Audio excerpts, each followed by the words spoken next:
ونؤمن به ونتوكل عليه ونعوذ بالله من شرور أنفسنا ومن سيئات أعمالنا من يهده الله فلا مضل له ومن يضلله فلا هادي له ونشهد أن لا إله إلا الله وحده لا شريك له ونشهد أن محمدا عبده ورسوله أما بعد فأعوذ بالله من الشيطان الرجيم بسم الله الرحمن الرحيم ولا تجد أكثرهم شاكرين صدق الله مولانا العظيم مولاي صل وسلم دائما أبدا على حبيبك خير الخلق كلهم هو الحبيب الذي ترجى شفاعته لكل هول من الأهوال مقتحم مولاي صل وسلم دائما أبدا على حبيبك خير الخلق كلهم وأحسن منك لم تر قط عيني وأجمل منك لم تلد النساء خلقت مبرأ من كل عيب كأنك قد خلقت كما تشاء يا صاحب الجمال ويا سيد البشر من وجهك المنير لقد نور القمر لا يمكن الثناء كما كان حقه بعد خدا بزرگ توی قصة مختصر بلغ العلا بكماله كشف الدجى بجماله حسنت جميع خصاله صلوا عليه وآله درد فاق وشوق سروائي اللهم صل على محمد وعلى آل محمد كما صليت على إبراهيم وعلى آل إبراهيم إنك حميد مجيد اللهم بارك على محمد وعلى آل محمد كما باركت على إبراهيم وعلى آل إبراهيم إنك حميد مجيد اللهم ترحم على محمد وعلى آل محمد كما ترحمت على إبراهيم وعلى آل إبراهيم إنك حميد مجيد اللهم تحنن على محمد وعلى آل محمد كما تحننت على إبراهيم وعلى آل إبراهيم إنك حميد مجيد اللهم سلم على محمد وعلى آل محمد كما سلمت على إبراهيم وعلى آل إبراهيم إنك حميد مجيد وقوم مؤمنان مسلمانانو الله جل جلاله سرد ما بخوگ ایمان خوشحالہ کا مخ کے نشست کے دا خبر بیان شیوا کہ اللہ جل جلالہ شیطان پلانت کو نو دا گستاخی دا اللہ پا حضور کے اکڑی کہ اللہ رضی آدم علیہ السلام پوجی تاز گمراکلم خدای تا بدا مخی طرف نبر آزم دشمنی با سرکوم د شا طرف نبر آزم د خی طرف نبر آزم او د گس طرف نبر آزم پا دے سلور وارو لفظنو بانے خبر شو وچی رمخی نا شیطان سنگ رازی انسان توی اخیرت نشتے جنت نشتے دوزخ نشتے حساب کتاب نشتے د دین چی بندہ منکری اور لکی خیالات راولی تشف خیالات بانے حس نکی گی لیکن چی دے والا عملی جامو اخی جئی باقی بیا گرفترے ذکر حضور نبی کریم صلی اللہ علیہ وسلم فرمائی لی دی ان اللہ تجاوز عن امتی ما وسوست به صدورها ما لم تعمل به او تتکلم اللہ زما امت تعفا کردی دہا غوصوصو چکم پسینو کی پڑھونو کی خرابی وسوسی راضی دا خدای متعلق راضی دا پیغمبر صلی اللہ علیہ وسلم متعلق راضی دا قیامت بارکی دا قرآن بارکی دا دین بارکی چی سمر خرابی وسوسی دا انسان پزلک راضی اللہ ردی عفا کردی دا زما امت تا خکلا ما لم تعمل به او تتکلم تر څو چې په هغه وسوسه باندې عمل نه کړي او په هغې باندې خبره نه کړي. لکه لکه ورته داسې خبره پېښه شي چې دا ګناه وکړه، نو چې دا ګناه یې نه کړی نو په دې وسوسه باندې ګناه نشته دی. یا په کې وسوسه راشي د خدای متعلق دا خبره وکړه، د پیغمبر په باره کې دا خبره وکړه، د خبره نه کړي، په دې باندې ګرفت نشته دی، بلکې دا د ایمان دلیل دی. ځکه غل د کوم ځای نه غلا کوي؟ غل د هغه ځای نه غلا کوي چې کوم دی کې مال دولت ډېري. نو دکه شان ده شیطان هغه زړه ته وسوسه اچوي چې کوم زړه کې نور د هدایت وي، ایمان وي پکې، د ایمان دولت وي پکې،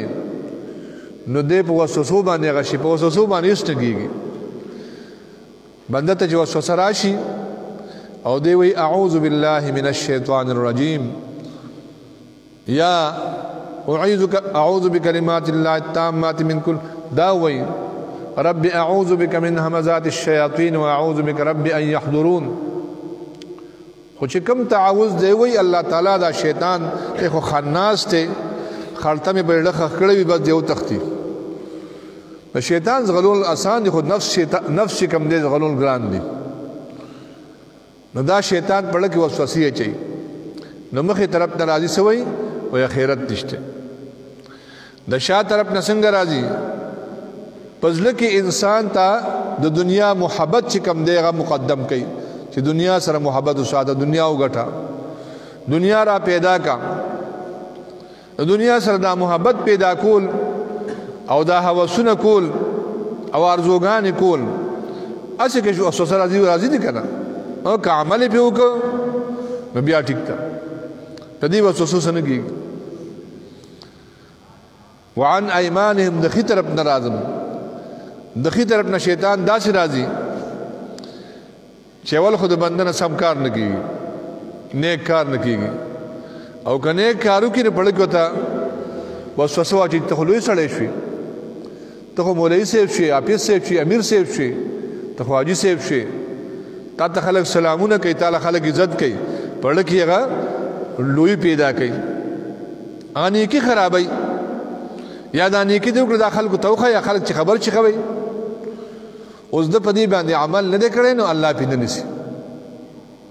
اراده یې د ریا او د ریاکارۍ نه وه، د نمایش نه وه. لکه یو صحابي دی غالبا ابو هريره رضی الله پټ مونځ یې کوه په کمره کې پټ، نو چې مونځ یې کوه څوک پې د پاسه لړو، ویې کتل چې دې کمره کې پناه ولاړ دی مونځ کوي. راغی نبی علیہ الصلوۃ والسلام ته، یا رسول الله ما خو پټ مونځ کوو، ما وی چې ما نه څوک خبر نشي، خو پلانکی راغی زه یې ولیدم ما ته خپل ځان ښه ښکاره شو، یعنې لکه مې یو داسې وسوسه پیدا شو چې دلته زه ښه ښکاره شوم، او ما ته په زړه کې یو قسم دغه راغی، ریاکاري راله. نبی علیه السلام ته وفرمایل ستا 2 ثوابه وشو، یو ثواب دې دا وشو چې تا پټ ته الله تعالی عبادت کو، ستا اراده دا و چې زه ما نه څوک خبر نشي، یو خو دا ثواب وشو. او دویم دی بل سره چې تا ته وکتل، دی بل کس چې ته وکتلې نو دی به مستانه عبرت واخلي، دی به د دې نه پس چې کوم دی پټ عبادت کوي، کوشش به کوي، نو 2 ثواب شو. د دې وجې نه سیالي کول ښه شی دی په عبادت کې، په نیک عمل کې، خو ریاکاري ښه شی نه دی. اوس یو سړی دی سیالي ته وایي فلیتنافس المتنافسون کې دا هم راځي چې ښه د 4 رکعاته نفل وکړو، زه به 8 رکعاته کوم، ورېږه 10 سپاره سبق کې زه به 2 سپارې وم. خو دا د دې سیالۍ دپاره چې ولې دنه کمې مسو د ریاکارۍ دپاره نه، دا ضدونه خو بیبیانو مبارکو کول که نه، د حضور بیبیانو په دې کې چې زه به دوره نفل کوم، زه به دوره چې کوم دی تلاوت کوم. نن موږ په دنیا کې عزت کوو، په دین کې عزت نه کوو. دا په عزت کې رانلی چې پلانکي سړی یو زوی دین ته ایسته دی، زه به 2 وباسم. پلانکی سړی یو لور چې کوم د دین ته ایسته، زه به 2 وباسم. د پلانکی سړی یو زوی لور چې کوم د حافظان شو، زه به 4 حافظان کوم. داسې کار خو چې ته یې ونه کو، خو پلان کې سړي زوی په دوبۍ کې زه به دوه لېږم نو هغه په امریکا کې زه به برطانیې ته لېږم دا عزت موږ ډېر ښه کوو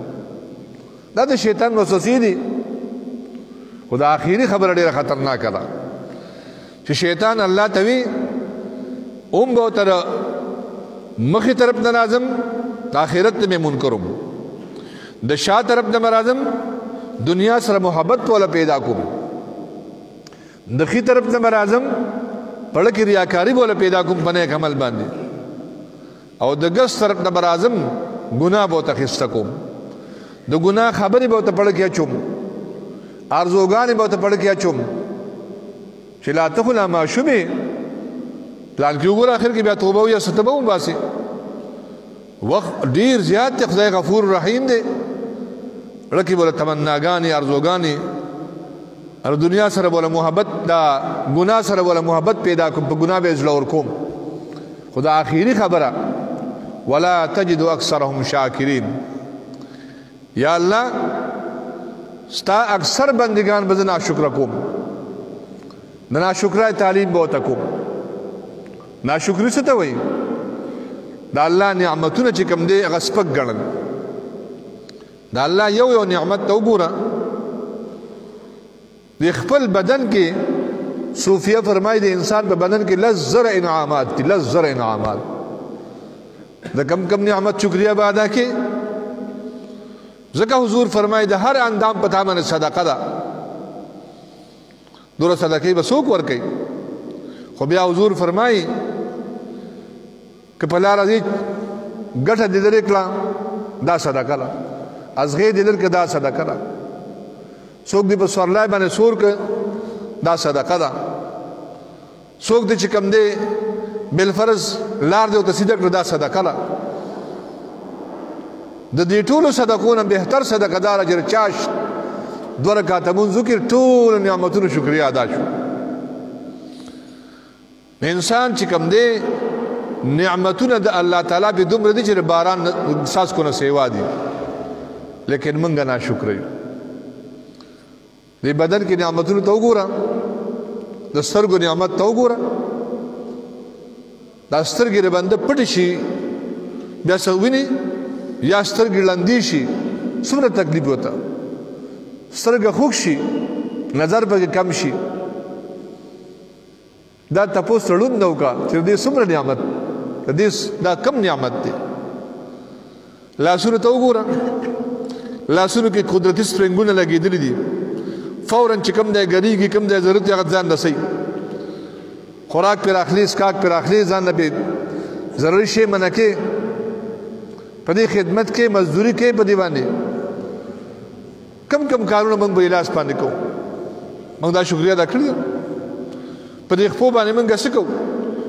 معذور ته وګوره بل څوک یې ګرځي بل څوک یې په شا باندې باري ځان له سګاډي جوړه کړې وي هغه دنیا ټول نعمتونه ورکا دولت ورکا غوښ ما خو د خپل نعمت پکړ ما خو دراسو نعمت پکړ وګون ته وګوره بدن کې د دن د خېټې نظام ته وګوره تاسترګي ګوره په خپل باندې اتوماتیک رافيږي رس دا رب چې نفس سات بن شي بسترګي بچ کم دین بیا من نظر پینې لګ لاړه په خلو کې پیدا کیږي چا وي پلان کې لاړه بند شوی ده بیا قسم دوايا نه کوي لاړه نه پیدا کیږي خبرې نشي کولای یقین وکړه د انسان پر بدن کې چې کوم نعمتونه دي بار خلا پرې ده بیا بهر نعمتونه دراشه الله دې کائنات ته نور خپل کار کوي سوګمې ته وګوره سور ته وګوره ونه بوټو ته وګوره دې زناور ته وګوره لوی زناور به یو وړو کې ماشوم به کوم دې بس په سپېمه کې ول پړې به چولې اوخ ته لکه وګوره یو لوی اوخ پیروان کړي کله زناور داسې معمولی غونداسې یو پیدا کې هغه انسان بیا ته غوړدوري دا چا مسخر کړي الله الله ردی بدل کې موږ نه سغواړي شکریا غواړي چې د الله د نعمت شکریا ادا کړئ نو د الله سنت دادي لئن شکرتم لازیدنکم که تاسو د الله د نعمتونو شکر ادا کوئ نو الله وایي زه به نعمتونو سیوا کوم د دې د پاره چې تاسو د الله د نعمتونو شکر ادا کړئ نو الله به تاسو ته د الله د نعمتونو بدله درکړي. الله وایي زه به تاسو ته د الله د نعمتونو بدله درکړم. الله وایي زه به تاسو ته د الله د نعمتونو بدله درکړم. تاسو زمیندار ته وګورئ زمیندار نه تاسو کې څنګه چل دی فصل مسل شوی دی څه ګونډای مونډای شوی دی نو ګونډای مونډای شوی دی بل چې تاسو بس گزاره حال غو نکار شوی دی بالکل دا الله نعمت پټي اولاد دشته کنه نو زی بډیر ا دې به کم یاد کیږي نظر به بیا واخلي ټیک ته چې نظر د پر لور تدبیر نومشته خو د الله د نعمت کتمان نعمت پټول د نعمت په دی الله خپکیږي الله جل جلاله چې تعالی کوم شی درکړ دی بل نه غواړي صرف دا چې الحمدلله بس خو چې الحمدلله دی وی نو الله وی زمان نعمت ته بیا ګوره سورې سیوا کوم دل حدیث مبارک کې راځي چاله چې الله درې نعمت ورکړي وي یو حدیث کې څلور نعمت ورکړي دل الله دنیا ټول خواږه ورکړي دي ور نعمتونه خو ډیر زیات دي حضور پکې دا خصوصي تور باندې بیان کړ نمبر 1 حضور فرمایي چاته چې الله تعالی جب ذاکره ورکړي وي لسانا ذاکرا دا جب چې د چا ذاکره وي نو په دې جب باندې یو ځل دی وی الله څلور درنه کوي لیکل یو ځل وی لا اله الا الله څلور درنه کوي لیکل یو ځل وی الف لام میم درش نه کوي لیکل شي دغه سلام په چا باندې واچي خوګه خبره وکي د چا مش کې صلح وکي روغ وکي د الله ذکر وکي تار څو په جبه باندې کیږي لګه غوندې حجمه نه وړو کې غوندې ټوټه ده څومره لګ حجمه ده لیکن جرم ډیر زیات دی دا خپل جبهم قلادهم بلاد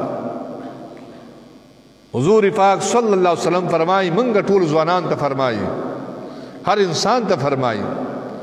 چا چې ما ته خپل بدن کې د دوه سيزونو ضمانت راکو من يضمن ما بين لحييه وما بين رجليه ازمن له الجنه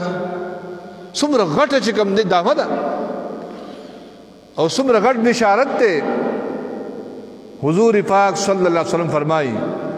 چا چې ما ته خپل بدن کې د دوه ټوټو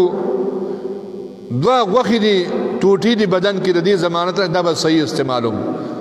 حضور فرمایي زی ضمانت کوما چې دې به جنت ته ځي ما بین لحیه اغه اندام اغه وخت ما بین دو جامو کې دا دو جامو مس کې سری جبه دا جبه دا جبه به صحیح استعمالوم په جبه به دروغ نه وام چغلی بنکم کنزل بنکم بدرت بنوام غیبت بنکم پدې جبه به الله ذکر کوم صحیح به استعمالوم ابو بکر صدیق سے با اختر پر د خپل جبه تاوله یا امیر المؤمنین تاسو کوي تاسو خپل جبه ځان له خوګوي تاوي عباد حضور نه اوریدل دي چې پړ مخې دوزخ ته گزار نه خلق مگر لو د جبي ارسي سبي خو جبه خرابي بس خپل جبهم قلادهم بلادا پر هر د توري خده چې جوړيږي په مرهم ولې بد پر هر د جبي چې د عمر سره سم خراب گزار هیر شي وهل تکول هیر شي لیکن چاته ته بد خبره کړی وي هغه بد خبره نه هیری حضور پاک په نوې چاته چې الله تعالی دا سلور نعمت ورکړي دي جبه ذاکره په جبه د الله هر وخت ذکر کوي یو حدیث کې راځي حضور پاک فرمایي دومره د الله ذکر کوي چې خلک تاسو ریاکار وي دومره د الله ذکر کوي چې خلک تاسو مجنون وي مجنون چې دا لیوالي دا دې څه کوي هر وخت بس ذکر دی هر وخت ذکر دی بس بل څه کار نشته نو جبه ذاکره دا د الله لوی نعمت دی چې څوک په جبه باندې الله ذکر کوي او غلط چې کوم دی وینا پې نه کوي بل حضور فرمای په دې جبه سره بل اندام په انسان په بدن کې ما بین رجلیه هغه اندام چې په ما بین دوه خپو کې دی چې د انسان عورت نه مراد دی چې دې په دې عورت باندې بدکاری نه کوي، زناکاری نه کوي، غلط کارونه په دې باندې نه کوي، لواطت پې نه کوي، او دې چې کوم دی دا صحیح استعمال چې هغه الله کوم جایز کړی دی چې هغه ده صحیح نکاح دی، د خپل وس مطابق چې کوم دی نکاح کول، د دې نه علاوه چې کوم دی ځان بچ کړي. حضور پاک فرمایي زه ضمانت کوم دا سړی به جنت ته ځي. ځکه حضور فرمایي چاته چې الله دا نعمتونه ورکړي لسانا ذاکرا شماري ژبه چې کوم دی ذکر کوونکي، وقلبا شاکرا او زړه چې کوم دی شاکرا. ما مطلب په دې ټکي کوو چې کوم شی د الله درکړی دی لږې درکړی دی، او د شکر ماده به تا کې کله پیدا کیږي؟ د دنیا په څیزونو کې ځان نه ښکته سړي ته وګوره. یو غریب سړي ته ځان نه وګوره، تا ته به خپل نعمت پته ولګېږي.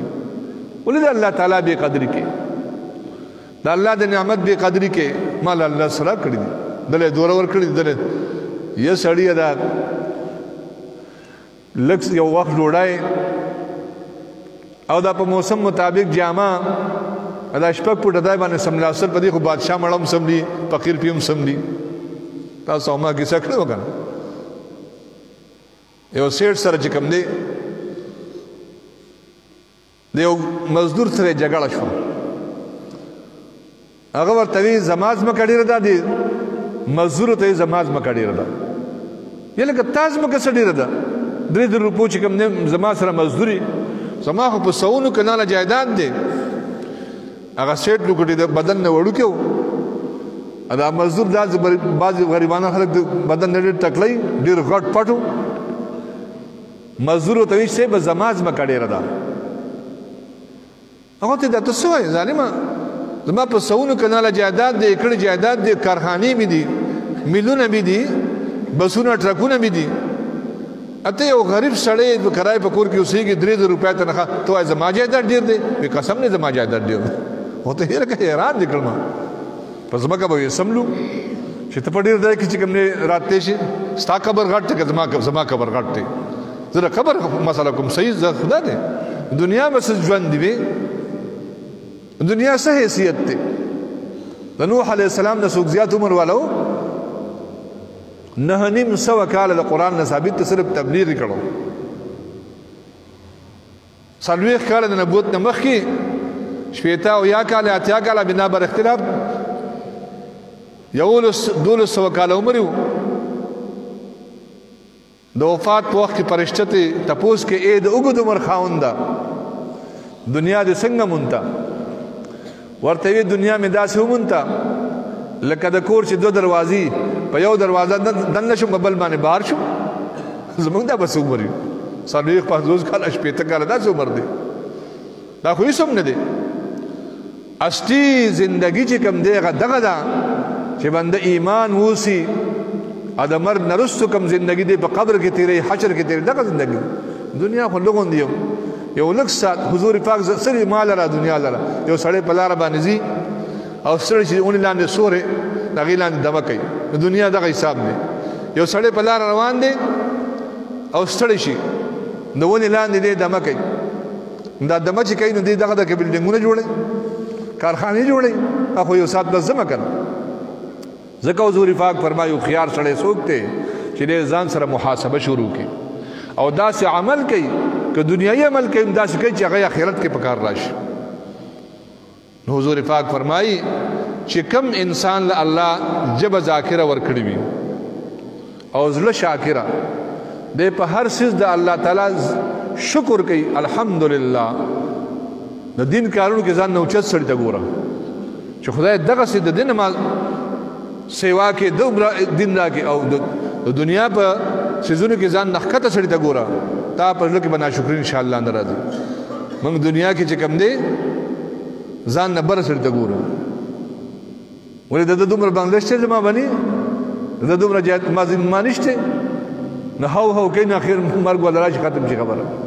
او دینداره کې نه خیر زه خپل لمونځ اودس کوم، سهار تلاوت کوم، سورت یاسین هم داوم لیکن ځان نه ښکته سړي ته ګورو. دا بل خو ډمون نه کوي، زه خو پکې کم از کم لمونځ کوم که نه. نو له شاکر په دې باندې جوړیږي چې دین کې ځان نه بر سړی ته ګورم،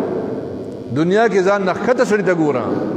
او سوچ کو چې دا نعمت مال چا را کړ دی، دا الله را کړ. یو سات دا هوا بند کی، دا اوبه بند کی، ستا په ازما پر سپیمو باندې سا نه راځي، بند شي څه به کوې بیا؟ دا د الله نعمتونه دي. دا ټول کائنات چې څومره موږ تاسو وینو یا نه وینو، دا هر څه الله تعالی د انسان د خدمت لپاره پیدا کړي دي. څومره لوی انور، څومره لوی سپوږمۍ، څومره ستوري، غرونه، ځنګلونه، بوټي، جاړي، دا هر څه د انسان د خدمت لپاره دي او انسان د خپل عبادت لپاره پیدا کړی دی. وما خلقت الجن والانس الا ليعبدون. الله وايي ما نه دي پیدا کړی پیریان او بنی ادم مگر خپل د عبادت لپاره. مقصد به زمونږ دنیا کې څه عبادت ته الله تعالی کو، مقصد خو مونږه دنیا ګرځولې ده. کوزګار شو موږ به وکړو نو بس خیر بیا به قضا وکړو، مقصد خو مونږ دنیا ګرځولې ده، مونږ به څه کامیاب شو. نو کوم انسان حضور فرمایي چې زړه شاکر وي او دریم بیبي صالحه وي، وزوجة صالحه، بیبي ول الله تعالی صالحه ور کړی وي. چې چا بیبي صالحه وي بچی به صالح وي،